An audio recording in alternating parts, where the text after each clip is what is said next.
चलिए आज आप लोग को जो है एसएसटी विषय के साथ मैं फिर से एक बार जो है आपको क्लास 10th का चैप्टर 2 आज शुरू करने जा रहा हूँ। तो पिछले चैप्टर में आपने चैप्टर 1 में सत्ता की साझेदारी देखी थी और आपने देखा था कि कैसे श्रीलंका और बेल्जियम श्रीलंका और बेल्जियम दो एग्जाम्पल लिए गए थे और कैसे अपनी समझदारी से जो है एक ने अपने देश में शांति व्यवस्था कायम करी तो दूसरे में क्या कहते हैं लंबे समय तक संघर्ष चला। तो आइए आज एक बहुत ही इम्पोर्टेंट टॉपिक जो है जो संघवाद जिसे कहते हैं फेडरलिज्म, तो इसके बारे में चर्चा करते हैं। तो शुरुआत करते हैं संघवाद से चैप्टर 2, ठीक है। ये लोकतांत्रिक राजनीति पार्ट 2 का जो क्लास 10th में है। तो आप इसको जो है ध्यान से चलिए बात करते हैं धीरे धीरे। तो सबसे पहले संघवाद में जो है आपको कुछ इम्पोर्टेंट कीवर्ड्स पता होने चाहिए, जैसे संघवाद, फेडरलिज्म, ये क्या है। हम लोग अभी थोड़ी देर में चर्चा करेंगे कि संघवाद जो है एक्चुअली ये एक फेडरल वर्ड है। फेडरल से फेडरलिज्म आया है, संघ से संघवाद बना है। संघ बनाने की जो है वाद जो है, वाद का मतलब किसी भी आप आइडियोलॉजी को सपोर्ट करिए। अगर संघ को बनाने की आइडियोलॉजी को आप सपोर्ट करते हैं तो आप संघवाद, वो संघवाद में क्या है वो आप आगे हम चर्चा करेंगे। अगला है ऊर्ध्वाधर या वर्टिकल डिवीजन। जैसे पावर आपने देखा था पिछले चैप्टर में कि जो पावर थी, शक्तियाँ थी, वो उसका क्षैतिज जो है डिवीजन था। हमारे जो है कार्यपालिका, न्यायपालिका और क्या कहते हैं विधायिका, ये तीनों क्षैतिज एक दूसरे क्षैतिज इनका वो था शक्तियों का, कोई किसी का बॉस नहीं था। देखिए क्षैतिज और ऊर्ध्वाधर में क्या है कि ऊर्ध्वाधर में मतलब एक बॉस होगा, उसके नीचे उसके अंडर में कोई आएगा, फिर उसके अंडर में कोई आएगा, तो उसको कहते हैं ऊर्ध्वाधर बंटवारा, ठीक है। जैसे इंडिया में मैं बात करूं, इंडिया में सुप्रीम कोर्ट है तो सुप्रीम कोर्ट के अंडर में हाई कोर्ट आता है और हाई कोर्ट के अंडर में डिस्ट्रिक्ट कोर्ट आते हैं। तो ये क्या है, ऊर्ध्वाधर बंटवारा शक्तियों का। लेकिन इंडिया में जो है जो जुडिशरी है यानी कोर्ट है, सुप्रीम कोर्ट, और जो हमारा लेजिस्लेशन है, क्या कहते हैं जो कानून बनाती है, विधायिका, और तीसरा जो एग्जीक्यूटिव है, गवर्नमेंट है, ठीक है। तो वही हमारे क्षैतिज मतलब संविधान में इस तरीके से किया गया है ताकि वो एक दूसरे में चेक एंड बैलेंस बना रहे, एक दूसरे को कंट्रोल, कोई किसी एक दूसरे से इंडिपेंडेंट रह के देश के लिए जो है बेहतरीन काम, लोगों के लिए बेहतरीन काम कर सकें। फिर अब देखिए क्षैतिज बंटवारा पिछले में हम लोग देख चुके थे, ठीक है। अनुषांगिक यानी कॉन्स्टिट्यूएंट इकाई, कॉन्स्टिट्यूएंट यूनिट्स क्या हैं, यानी कि जो उसके हिस्से हैं, अलग अलग हिस्से हैं।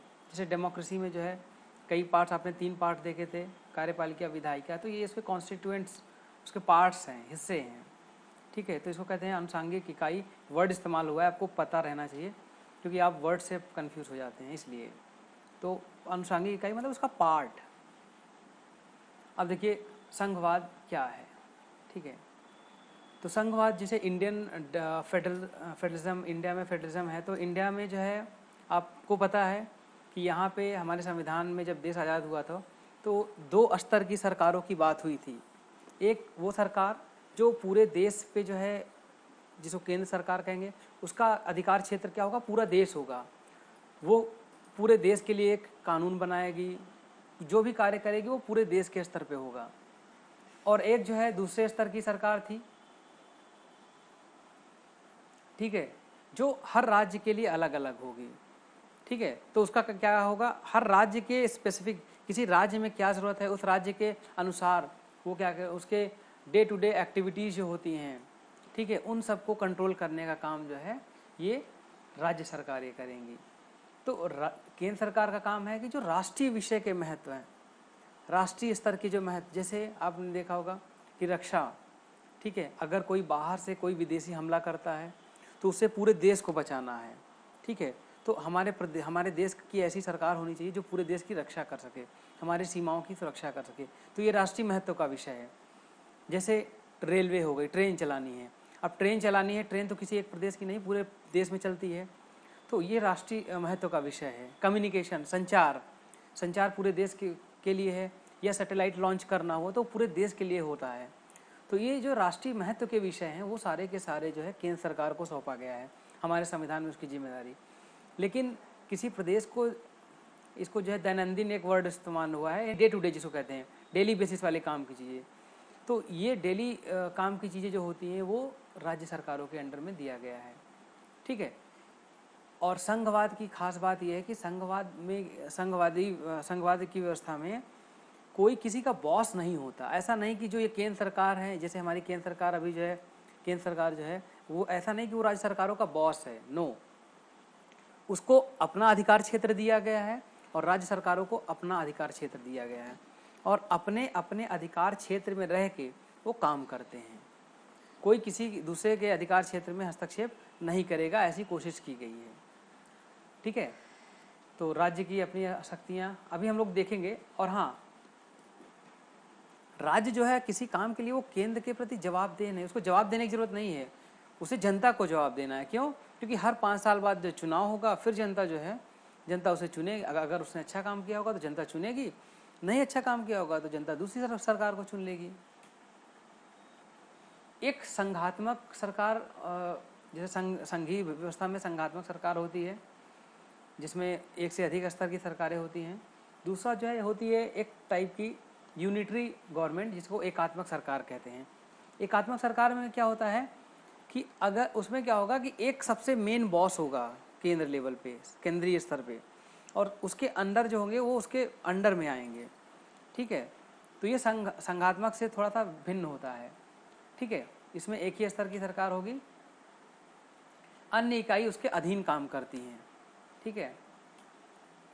इसमें जो है कि राज्य, अगर मान लीजिए राज्य सरकार हुई तो वो जो है केंद्र सरकार के अंडर में आएगी, उसके अधीन आएगी, ठीक है। यानी कि राज्य सरकार कोई भी काम करेगी तो केंद्र सरकार पूछ सकता है, केंद्र सरकार को जवाब देना, केंद्र सरकार राज्य सरकार को केंद्र सरकार को जवाब देना होगा।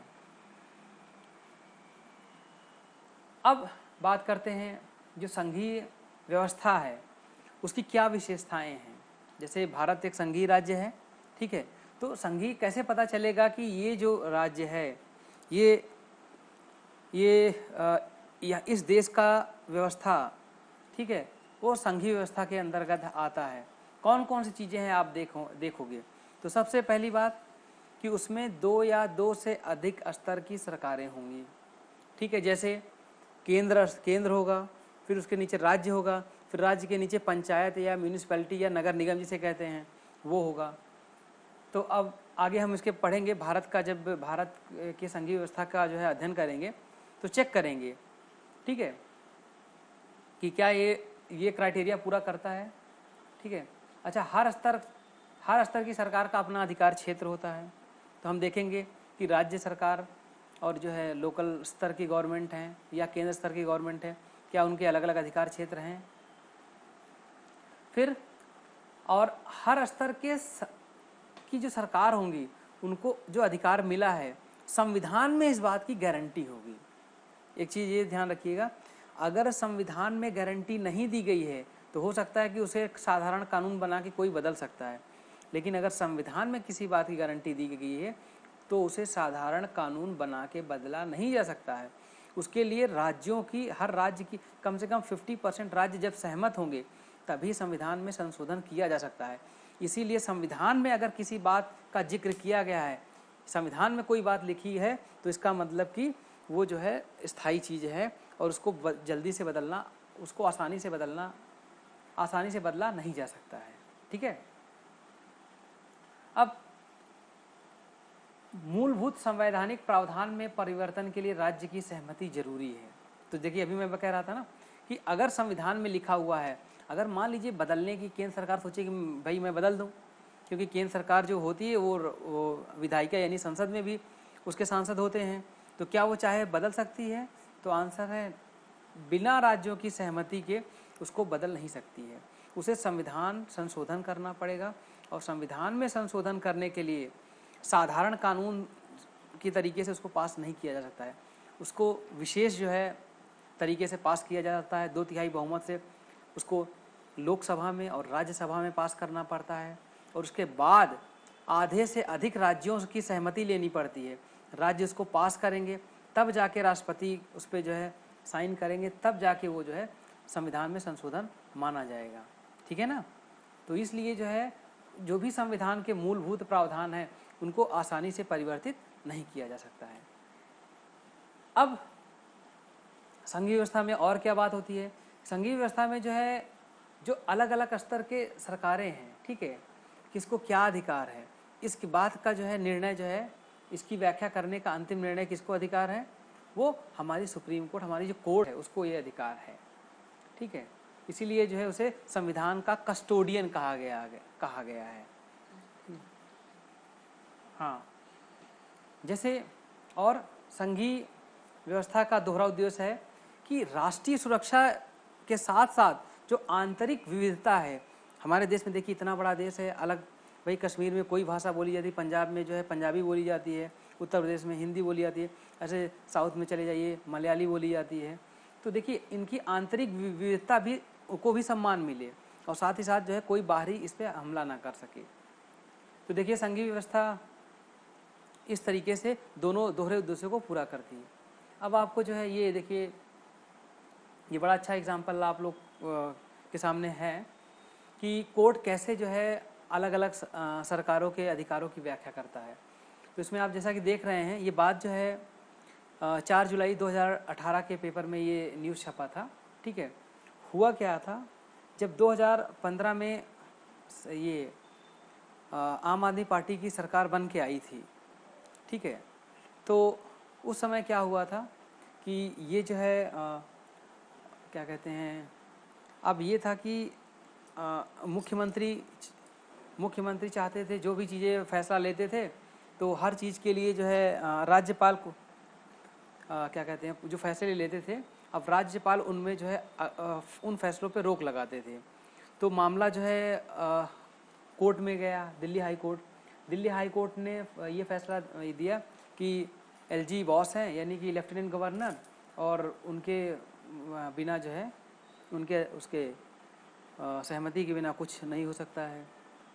तो अब इसमें क्या था कि प्रॉब्लम ये आ रही थी कि राज्य में आम आदमी पार्टी की सरकार थी और केंद्र में जो है बीजेपी की सरकार थी, दोनों एक दूसरे के जो है धुर विरोधी। अब इसकी वजह से अगर कोई नीति राज्य सरकार लागू करना चाहे तो बीजेपी चाहेगी कि वो ऐसी अच्छी नीतियां लागू ना हो जिसकी वजह से जो है उनका जो है जनता में पॉपुलैरिटी बने। विपक्ष हमेशा चाहता है, विपक्ष जो है सरकार की नीतियों का भी, अच्छी नीतियों का भी विरोध करता है। ठीक है, और ये पॉलिटिक्स का हिस्सा है। लेकिन पॉलिटिक्स इस हद तक हुई कि नॉर्मल जो कामकाज हैं सरकार के वो भी रुकने लगे। तो इस बात को लेके जो है दिल्ली सरकार का ये फैसला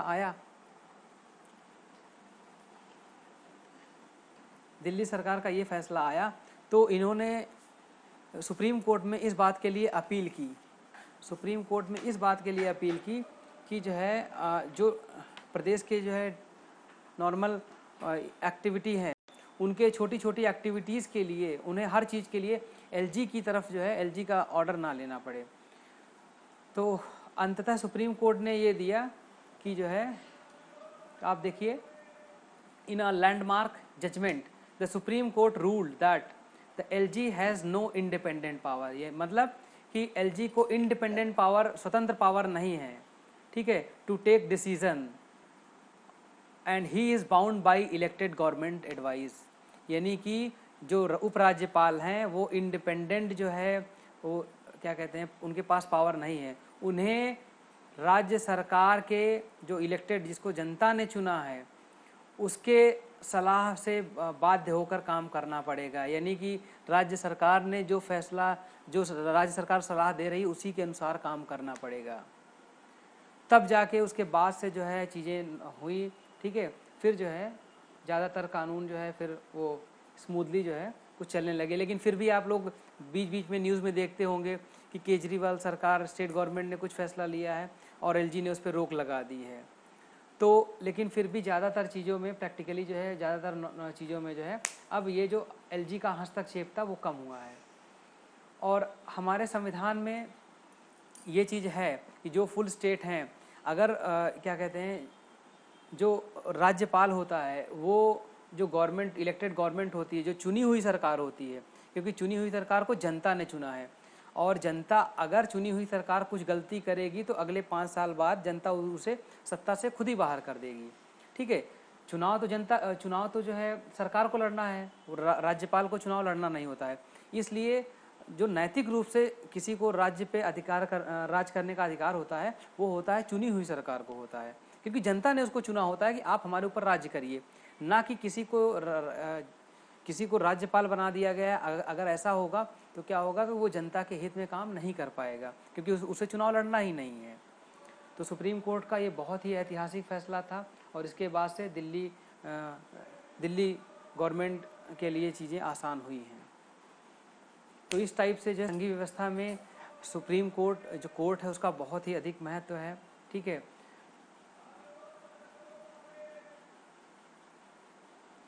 संघीय व्यवस्था में सत्ता के बंटवारे का आधार। अब बात आती है कि जो संघीय व्यवस्था होती है उसमें जो सत्ता का बंटवारा होता है वो किस आधार पे किया जाता है। देखिए, सत्ता अलग अलग किस्म से सत्ता का बंटवारा होता है। ठीक है, अब कुछ में जो है सत्ता का बंटवारा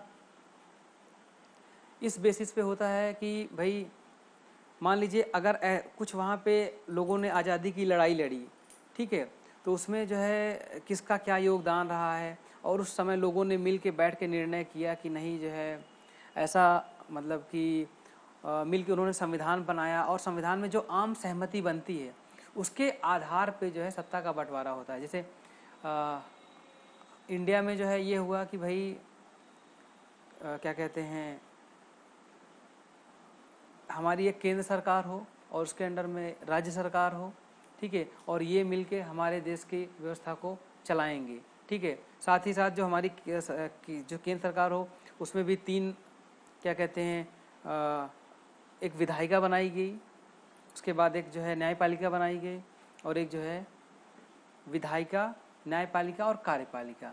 और तीनों को जैसा कि हमने चैप्टर 1 में पढ़ रखा है कि तीनों को अलग अलग रोल दिया गया, ताकि जो है वो अपने अपने अधिकार क्षेत्र में रह के, ठीक है, जनता के हित के लिए काम कर सकें।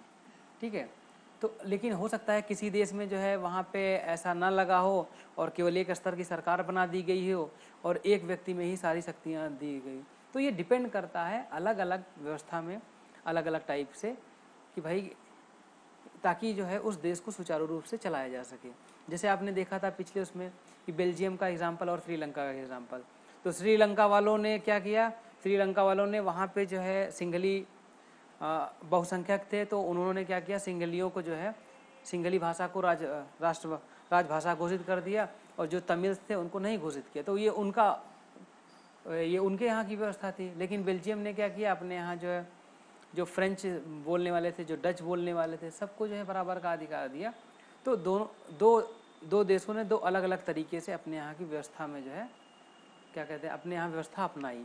तो ये हर देश के पे डिपेंड करता है कि वहाँ पे किस टाइप से जो है लोगों ने कि अपना देश चलाना है। ठीक है, अब बात करते हैं ये क्या कहते हैं फेडरेशन, संघ, जो क्या कहते हैं संघ, उसका गठन होता है 2 तरीके से होता है। आपने देखा होगा कि जैसे एक आप देखते हो कि एक परिवार है, ठीक है, एक परिवार में एक फादर होता है, ठीक है, और उसके मान लीजिए 4 बेटे हैं, ठीक है, 2 या मतलब कि ये वाला एग्जांपल ले रहा हूँ कि मान लीजिए भारत जैसे है, भारत क्या है, यूनियन ऑफ स्टेट है। यूनियन ऑफ स्टेट मतलब कि एक देश है, उसमें कई सारे छोटे छोटे राज्य हैं। ठीक है, तो इंडिया, भारत के संविधान में उसको यूनियन ऑफ स्टेट कहा गया। ठीक है, तो ये इन प्रांतों, भारत को क्या कहते हैं एक, ताकि उनको आसानी से चलाया जा सके, विविधता को देखते हुए उसको छोटे छोटे राज्यों में गठित किया गया है। ठीक है, तो इसको हमारे संविधान में यूनियन ऑफ स्टेट कहा गया है। लेकिन एक दूसरा तरीका है, अमेरिका जैसे देश, वहाँ पे क्या होता है कि कई छोटे छोटे राज्य आपस में मिलकर, ठीक है, वो कहते हैं हम एक देश के रूप में रहेंगे, ठीक है, ताकि एक अगर कोई बाहर से कोई प्रॉब्लम हो, कोई अटैक होता है, तो हम सब मिल के जो है लोग उन सब से अपने देश को बचा सकें। तो ये होता है फेडरेशन ऑफ स्टेट। ठीक है, अब इसमें इन दोनों का एक मैं प्रैक्टिकल एग्जांपल जो है बताता हूँ। जैसे जब भारत जैसे देश, जहाँ पे एक बड़े देश को छोटे छोटे हिस्सों में उसको आसानी से चलाने के लिए बांटा गया है, ठीक है, ऐसा एग्जांपल आप देखिए कि एक फादर है, उसके 4 बेटे हैं, ठीक है, या दो बेटे मान लीजिए। तो अब वो भले ही मतलब क्या कहते हैं, जब परिवार बढ़ता है तो परिवार भले ही छोटे छोटे हिस्सों में अलग अलग परिवार में अलग होकर रहने लगते हैं, लेकिन हमेशा जो है जो फादर, जो पिता कहेगा उसको जो है उससे बिल्कुल उसकी आज्ञा का वो लोग उल्लंघन नहीं करते। ठीक है, भले ही वो अलग अलग परिवार अपने अपने परिवार को लेके साथ में रह रहे हैं, ठीक है, अलग अलग फ्लोर पे रह रहे हैं। आपको याद होगा सूर्यवंशम मूवी में जो है ये छोटे बच्चन साहब, जूनियर बच्चन और सीनियर बच्चन, ठीक है, भले ही जो है पिताजी इनकी बात नहीं थे, लेकिन जो है ये पिता का बड़ा सम्मान करते थे। तो ये हम इस टाइप का जो है ऐसे इसको कहते हैं यूनियन ऑफ स्टेट। तो भारत ऐसा है कि यहाँ पे कोई भी राज्य जो है, भले ही छोटे छोटे राज्य हैं, लेकिन कोई राज्य भारत से अलग नहीं हो सकता है। ठीक है, जैसे कोई परिवार जो है फादर पिता के जो है उनके आदेशों से अलग नहीं जा सकता है। लेकिन दूसरे केस में क्या है, यहाँ पे अमेरिका का एग्जांपल लेते हैं, फेडरेशन ऑफ स्टेट में यहाँ पे इन राज्यों के बीच, जैसे जो है ये देखिए कैलिफोर्निया है, नेवादा है, ठीक है, वॉशिंगटन है, ठीक है, तो ये सारे के सारे, एरिजोना, ये सारे के सारे राज्य आपस में आए हैं। कल को अगर इन राज्यों में सहमति नहीं बनती है, कैलिफोर्निया को लगता है नहीं अब मुझे अमेरिका में नहीं रहना चाहिए, तो कैलिफोर्निया अमेरिका से अलग हो सकता है और इसके लिए अमेरिका इसे बाध्य नहीं कर सकता है। ठीक है, तो ये जो है इसको कहा जाएगा फेडरेशन ऑफ स्टेट। यहाँ पे जो है राज्य ज़्यादा मजबूत होते हैं, केंद्र कमज़ोर होता है। ठीक है, तो यहाँ पे राज्य सरकार ज़्यादा मजबूत हो गए। तो इसका रियल एग्जांपल आप देखिए, जैसे 2 रूममेट, यहाँ पे देखिए सुनील शेट्टी और अक्षय कुमार जो है रूम शेयर करते थे। अब ऐसा नहीं कि सुनील शेट्टी और अक्षय कुमार एक साथ रहने के लिए बाध्य हैं। अगर नई बात बनती है, ये मकान मालिक हैं, परेश रावल जो है मकान मालिक हैं, तो अगर इन बात नहीं बनेगी तो ये अलग अलग रह सकते हैं और इनको कोई फोर्स या ज़बरदस्ती इनको साथ में रहने के लिए बाध्य नहीं कर सकता है। तो इसको फेडरेशन ऑफ स्टेट कहते हैं। तो 2 तरीके के जो है ये होते हैं और इस टाइप की व्यवस्था अमेरिका में है, जर्मनी में है, ऑस्ट्रेलिया में है और भी कई देश हैं। तो लेकिन ये चीज़ ये समझनी बहुत ज़रूरी है कि इंडिया किस टाइप का देश है, यूनियन ऑफ स्टेट, और अमेरिका किस टाइप का संघ है, फेडरेशन। ठीक है, तो दोनों में अंतर आपको पता होना चाहिए। अब आगे बढ़ते हैं। ठीक है, तो यहाँ पे देखिए ये अभी कोई भी राज्य जो है इंडिया से अलग नहीं हो सकता है। ठीक है, भारतीय संविधान में जो है, और एक चीज बात बताएं, भारतीय संविधान में जो संघ शब्द है उसका इस्तेमाल नहीं हुआ है। ठीक है, यूनियन ऑफ स्टेट इस्तेमाल हुआ है। ठीक है, संघी, हाँ, लेकिन जो भारत का गठन हुआ है वो संघी सिद्धांत पे गठन हुआ है। संघी सिद्धांत का मतलब वही है कि एक से अधिक स्तर की सरकारें होंगी। जैसा कि आपको पता है कि शुरुआत में हमारे देश में जो 2 स्तर की सरकारें थी, केंद्र स्तर की सरकार और राज्य स्तर की सरकार। लेकिन आप अभी अपने SST की बुक में पढ़ते हैं कि 3 स्तर की सरकार है। हमारे संविधान में जो तीसरे स्तर की सरकार है, हमारे संविधान में उसको जोड़ा गया था सन 1992 में, उसको हम आगे पढ़ेंगे। ठीक है, लेकिन हाँ, जिसको पंचायत और जो है नगर पालिका कहते हैं। ठीक है, 73वें संविधान संशोधन में पंचायत को और 74वें संविधान संशोधन में नगर पालिका या म्यूनिसिपैलिटी को ऐड किया गया था। ठीक है, ये देखिए संविधान में 2 स्तर की सरकार शुरुआत में थी और 1992 में तीसरे स्तर की सरकार पंचायत और नगर पालिका को जोड़ा गया। ठीक है, अब देखिए विधायी जो कानून बनाने की शक्ति का बंटवारा है, ठीक है, वो 3, उसके लिए हमारे संविधान में 3 सूचियाँ बनाई गई हैं। एक जो है संघ सूची, यानी कि जिस पे केंद्र सरकार कानून बनाएगी, दूसरी राज्य सूची जिस पे राज्य सरकारें कानून बनाएगी, और तीसरी समवर्ती सूची। समवर्ती मतलब कि दोनों जो है तो इसको जो है एक सेंट्रल लिस्ट, स्टेट लिस्ट और जो है कॉन्करेंट लिस्ट, समवर्ती सूची, यानी कि दोनों उस पर कानून बना सकती है। लेकिन एक चीज़ याद रखिएगा, अगर समवर्ती सूची पे राज्य और केंद्र दोनों ने कानून बना दिया तो जाहिर सी बात है केंद्र ज़्यादा मजबूत है तो केंद्र की बात ही जो है मानी जाएगी। तो ये देखिए जैसे कि विदेशी मामले, आप देखिए विदेश मंत्रालय वगैरह सब इसके अंडर में आता है। युद्ध, अगर कोई कहीं युद्ध छिड़ता है तो उसके लिए हमारी वो स्टेट जो यूनियन गवर्नमेंट है उसके लिए यूनियन लिस्ट, और विदेशी ऋण, वायु जल रेल परिवहन, जनगणना, अंतर्राज्यीय नदियाँ, कई राज्यों के बीच नदियाँ हैं तो इसके अंदर, और राज्य सूची में देखिए पुलिस, जल, न्याय, सिंचाई, पंचायती राज, और जो भू राजस्व है, और लोक स्वास्थ्य यानी कि हेल्थ, और समवर्ती में जनसंख्या नियंत्रण, राष्ट्रीय और जंगल, ये इसमें आते हैं। तो अब इसके बाद जो है एक, अच्छा आपके दिमाग में ये आना चाहिए कि मान लीजिए कि किसी चीज़ का जिक्र जो है इन तीनों सूची में कहीं नहीं हुआ है तो उसको कहेंगे रेजिडुअल या अवशेष। तो ऐसे उसके ऐसे सभी विषयों के बारे में जिनका जिक्र कहीं नहीं किया गया, हमारी जो केंद्र सरकार है उस पर कानून बना सकती है। अच्छा, आर्टिकल 371 का जिक्र आपकी बुक में है। देखिए आर्टिकल, असल बात हमारे देश में इतने सारे राज्य हैं, ठीक है, तो उनको जो है विशेष कुछ राज्य ऐसे हैं, हर राज्यों की भौगोलिक परिस्थितियाँ अलग अलग हैं। कुछ राज्यों में बहुत मतलब कि क्या कहते हैं हमेशा सूखा आता है, कुछ राज्यों में हमेशा बाढ़ आता है, कुछ राज्यों में हमेशा जो है क्या कहते हैं पहाड़ी इलाका है, ठीक है, कुछ राज्यों में बहुत अच्छा जो है क्या कहते हैं व्यापार होता है। तो अगर सब राज्यों को एक तरीके से आप वो करेंगे तो मतलब कि कुछ राज्य गरीब रह जाएंगे और कुछ राज्यों के पास बहुत सारे संसाधन आ जाएंगे। तो इसलिए कुछ राज्यों को विशेष राज्य का दर्जा दिया गया जहाँ पे संसाधनों की जो है क्या कहते हैं ये उनके राज्य सरकार के पास आय के संसाधन कम है, ठीक है। तो वो हमारे आर्टिकल 371 में उसका जिक्र है, विशेष राज्य का दर्जा है, ठीक है। अब केंद्र शासित राज्य क्या है कि ऐसे राज्य जो हमारी केंद्र सरकार है, ठीक है, वो डायरेक्टली उसको जो है गवर्न करती है। जैसे दिल्ली हो गया, चंडीगढ़ हो गया, अंडमान निकोबार हो गया, तो ऐसे जो है वो सारे के सारे क्या कहते हैं केंद्र शासित राज्य में आएंगे। आपके लिए क्वेश्चन मैं दे रहा हूँ, अभी हाल फिलहाल में लगभग 1 साल पहले मतलब लगभग 8-10 महीने पहले हमारे एक राज्य को जो है क्या कहते हैं उसको केंद्र शासित राज्यों में जो है चेंज कर दिया गया है। तो आप सोच के बताइएगा वो कौन से हैं जिनको केंद्र शासित राज्य में परिवर्तित कर दिया गया है। अब बात आती है भारत में संघीय व्यवस्था, ठीक है, फेडरल सिस्टम इंडिया में।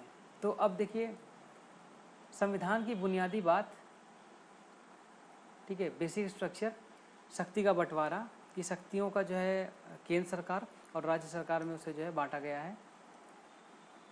अब बात आती है कि क्या केंद्र सरकार जो है संविधान में इसे बदल सकती है। तो मैंने बताया था कि संविधान में कोई भी परिवर्तन करने के लिए विशेष उसे संविधान संशोधन करना पड़ता है, ठीक है, जिसमें दो तिहाई बहुमत चाहिए होता है लोकसभा और राज्यसभा में भी, और इसके साथ ही आधे से अधिक राज्य उस बात की जो है उस पर अपनी सहमति देंगे। राज्यों के जो विधानसभा होते हैं उसमें सहमति देंगे, तब जो है उसमें परिवर्तन होता है। क्या जो है राज्यों की सहमति ज़रूरी है संविधान संशोधन के लिए? बिल्कुल, अभी हम इसी का जिक्र कर रहे थे। राज्य और केंद्र के विवाद को निपटारा कोर्ट करेगा, हम भारत में देखते हैं। तो ये संघीय व्यवस्था का लक्षण है। हमने देखा था, जो दिल्ली सरकार का एग्जाम्पल लिया था, ठीक है, केंद्र और राज्य दोनों को टैक्स लेने का, दोनों का अपना अपना दायरा है। जैसे आपने देखा है इनकम टैक्स जो है वो केंद्र सरकार लेती है, ठीक है, और क्या कहते हैं सेल्स टैक्स जो है वैट आपने देखा था पहले लगता था, ठीक है, अब तो GST आ गया है, वो राज्यों के लिए हुआ करता था वैट। अब इसके बाद है संघीय व्यवस्था चलती कैसे है। देखिए संघीय व्यवस्था जो है क्या कहते हैं, संघीय व्यवस्था चलाने के लिए आपको लोगों की जो एस्पिरेशन है उनमें जो अलग अलग क्षेत्र में जो विविधता है, अगर आप उसका सम्मान करेंगे, जैसे कि कोई हिंदी बोलने वाला है तो उस पर ज़बरदस्ती आप मलयाली बोलने के लिए ना कहो, कोई मलयाली बोलने वाला है तो ज़बरदस्ती ये मत कहो कि नहीं तुम हिंदी बोलो। अब ये सोचिए आप हिंदी बोलने वाले क्षेत्र के हैं, सोचिए अगर जो है आपको कल को ये कहा जाए, कल को मान लीजिए साउथ इंडिया का कोई प्राइम मिनिस्टर बनता है, उसकी सरकार बनती है, और वो कल को ये नियम लाए कि आज से पूरा भारत मलयाली बोलेगा, तो आपको कैसा लगेगा। या कल को कोई जो है उड़ीसा का जो है वो प्राइम मिनिस्टर बनता है और वो कहता नहीं आज से केवल और केवल देश में उड़िया बोली जाएगी और उड़िया को राष्ट्रभाषा घोषित कर दिया जाए, तो आपको कैसा लगेगा। तो इसीलिए सबको जो है अपने तरीके से जीवन जीने का अधिकार हो, जो भाषा बोलना चाहते हैं, ठीक है, उस तरीके से उनको जीने का या बोलने का स्वतंत्रता रहे, ठीक है, उन पर कुछ थोपा ना जाए। तो इसीलिए जो है संघीय व्यवस्था चलाने के लिए जो हमारे संविधान में, जब हमारा देश आज़ाद हुआ 1947 में, तो क्या हुआ, जब सबसे पहले राज्यों का पुनर्गठन किया जा रहा था, क्योंकि उस समय अंग्रेजी कुछ जो है देसी रियासतें थी जिस पे जो है क्या कहते थे सुल्तान या जो है राजा रजवाड़े होते थे, और यहाँ पे ब्रिटिश साम्राज्य, कुछ ब्रिटिश साम्राज्य के हिस्से में आता था। तो जब उनको मिला के जो है आज जैसे हमारे राज्य दिख रहे हैं ऐसे ऐसे बनाने थे, तो किस सबसे पहले जो आधार लिया गया था वो भाषा के आधार पे राज्य का गठन किया गया था। और इस क्रम में जो सबसे पहला जो है प्रदेश का गठन हुआ था वो था आंध्र प्रदेश का गठन हुआ था 1956 में, जो तेलुगु बोलने वाले लोग थे उनको मिला के। तो देखिए अब इसमें आप देख रहे हैं, आपने ये मूवी देखी होगी, 2 स्टेट्स एक मूवी थी, ठीक है, इसमें ये जो है ये पंजाबी थे और ये साउथ इंडिया के थे। तो अब देखिए आपने देखा होगा किस तरीके से कि मतलब कि रहन सहन खान पान अलग होने की वजह से जो है दो परिवारों में जो है एक हमेशा जो है टेंशन वाला माहौल आप देख सकते हैं, टेंशन वाला माहौल बना रहेगा। तो सोचिए जब इतना बड़ा प्रदेश होगा जहाँ पे दो अलग अलग जो है ये कल्चर के लोग जब रहते हैं, तो उनमें जो है कि छोटी कुछ बातों को लेकर तनाव रहता है।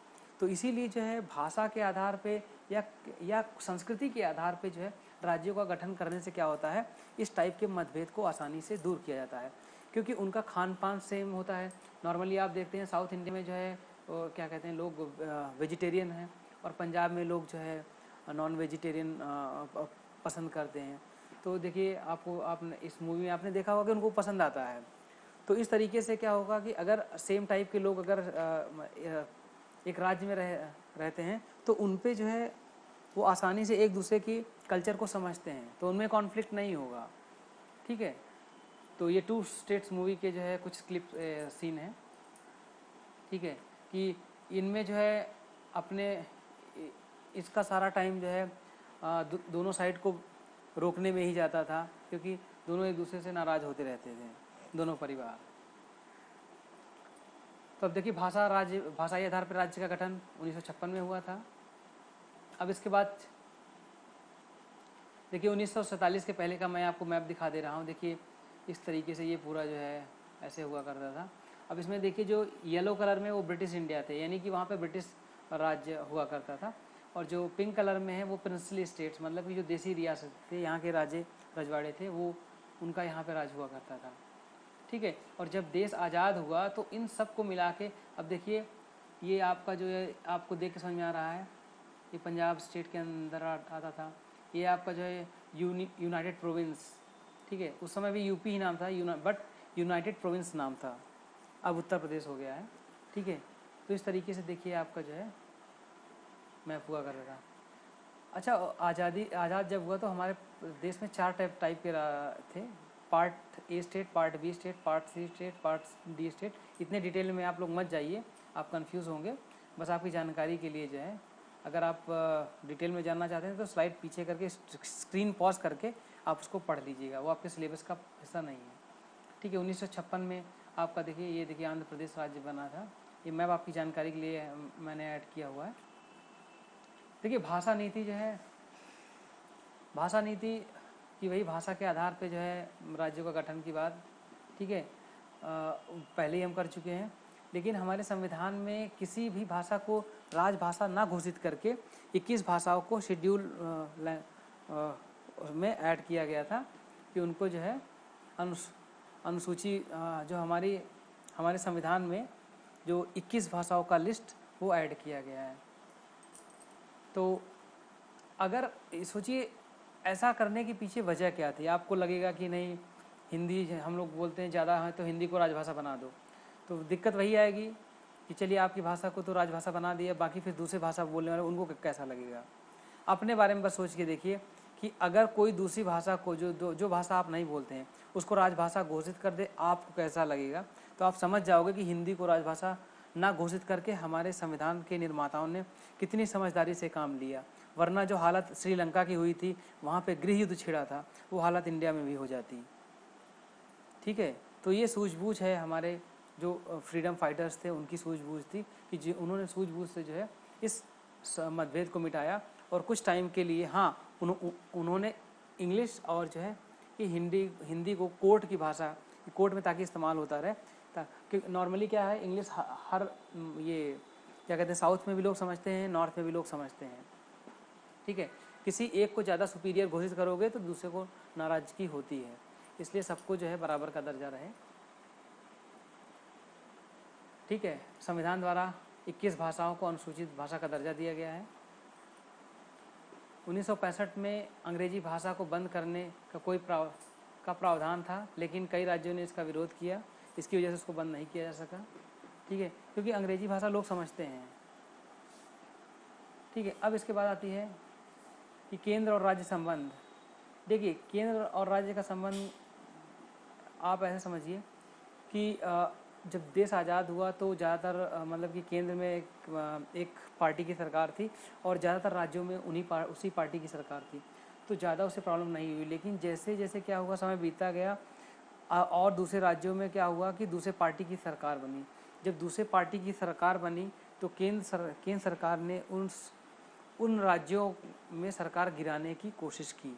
ठीक है, और केंद्र सरकार उस समय क्या करती थी, और उस समय छोड़िए अभी भी देखिए जो है कई राज्यों में आप देखते हैं कि केंद्र सरकार क्या करती है। अभी हाल फिलहाल में देखिए मध्य प्रदेश में सरकार गिरा के जो है केंद्र सरकार ने मध्य प्रदेश में सरकार चेंज करने में महत्वपूर्ण भूमिका रही है, और यही कोशिश अभी राजस्थान में भी हो रही थी, यही चीज़ पहले भी होता था। ठीक है, तो इसके लिए जो है आर्टिकल 356 आपातकाल का जो है जिसमें जिक्र है, इसका यूज़ करके क्या कहते हैं केंद्र सरकार राज्य सरकार में राष्ट्रपति शासन लगा के, ठीक है, वहाँ या तो क्या कहते हैं वो अपने कंट्रोल में ले लेती थी। तो आपातकाल का प्रावधान।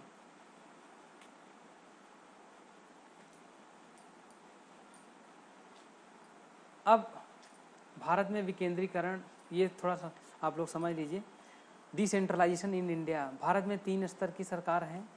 ठीक है, अब मैंने आपको बताया कि डिसेंट्रलाइजेशन मतलब कि जो केंद्र और राज्यों से शक्तियाँ लेके उसको तीसरे स्तर की सरकार को, यानी कि पंचायतों को या नगर पालिका को देना, ये इसी को डिसेंट्रलाइजेशन कहते हैं। डिसेंट्रलाइजेशन मतलब कि सत्ता जो पावर है वो एक जगह केंद्रित ना रहे, वो विकेंद्रित है। उसको जो हर गांव में हर नगरों में जो है उसको हर नगर के जो लोग हैं उनको उनमें हस्तांतरित कर दो, ताकि वो अपने यहाँ के जो कोई कानून बनाना है या कोई कार्य करना है तो वहाँ के लोग ही निर्णय ले सके। जैसे देखिए हमारे देश में, हमारा देश इतना बड़ा है, कहीं पे लोग जनजाति लोग रहते हैं। अब यहाँ पे इन लोगों को अपना जीवन अपने लिए जो है कोई कानून बनाना है, तो इनसे बेहतर यहाँ के जो लोग हैं वो बैठ के अपने लिए बेहतर कानून बना सकते हैं कि इनकी क्या ज़रूरतें हैं। यहाँ पे अगर सोचिए दिल्ली में बैठ के क्या आपको पता चलेगा कि इस एरिया की क्या समस्याएं हैं। तो और सोचिए इस राज्य, ये जो एक हिल स्टेट है, ठीक है, बोंडा हिल, तो यहाँ पे जो है ये अपना कोई क्या कहते हैं कोई त्यौहार मना रहे हैं, तो ट्राइबल यूथ हैं। ठीक है, तो ये अब यहाँ के लोगों की क्या ज़रूरतें हैं, तो ये लोग बैठ के बेहतर तरीके से अपने लिए कानून बना सकते हैं। तो इसीलिए जो है तीसरे स्तर की सरकार जो भारत में जो है 1992 में हमारे संविधान का हिस्सा बना, पंचायत राज और म्यूनिसिपैलिटी संविधान संशोधन 73 और 74, ठीक है, इसके ज़रिए जो है ये कानून लाया गया। देखिए तो ये लोग आपस में बैठ के अपने लिए कानून बनाते हैं। ठीक है, मान लीजिए वहाँ सड़कें बननी है तो तालाब खुदाई करना है, सिंचाई की व्यवस्था करनी है, बांध, ठीक है, गांव के लिए कुछ और चीज़ें बननी हैं, तो ये लोग बहुत अच्छी तरीके से, तो हमारे संविधान में जो है क्या कहते हैं इसका प्रावधान 1992 में हुआ।